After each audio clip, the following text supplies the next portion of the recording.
বৈষম্য বিরোধী ছাত্র আন্দোলনের আহত সেলের মানে সম্পাদক, মানে ওনাকে গতকাল, ওনার নাম আয়াস আয়াস আয়াস মানে ওনাকে গতকালকে কেউ জানিয়ে গাড়িতে গুম করে নিয়ে গেছে। মানে ওনার বাসম, মানে আমরা যেটা মুখ দিয়ে শুনছিলাম, গত রাতে হচ্ছে ওনাকে সারা রাত নির্যাতন করছে, ওনাকে কারেন্টের শক দেওয়া হয়েছে, ওনার অবস্থা খুবই খারাপ। মানে ওনার শরীরে হচ্ছে কিছু কাটা চাক টাক মারছে।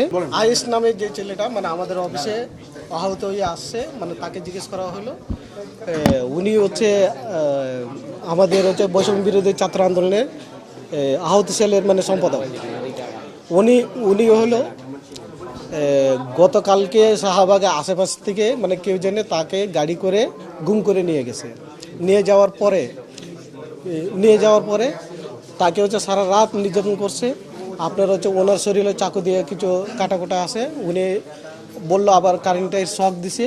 তারপর ওনাকে ওয়ার্নিং দিছে এনসিপি জি এনসিপি মানে কয়েকজন নেতাকে 31 তারিখের মধ্যে মেরে ফেলবে, মানে এরকম একটা হুমকি দিয়ে গেছে। তারপর হচ্ছে ওনাকে হচ্ছে যখন আজকে হচ্ছে রাস্তায় ফেলে গেছে, লোকজনের ভিড়ের মধ্যে আর্মি দেখে মানে হ্যাঁ এনসিপি সহ বৈষম্য বিরোধী অনেকজনের নামটা বলছে। আমি যুগ্ম মুখ্য সমন্বয় কেন্দ্রীয় কমিটি এনসিপি।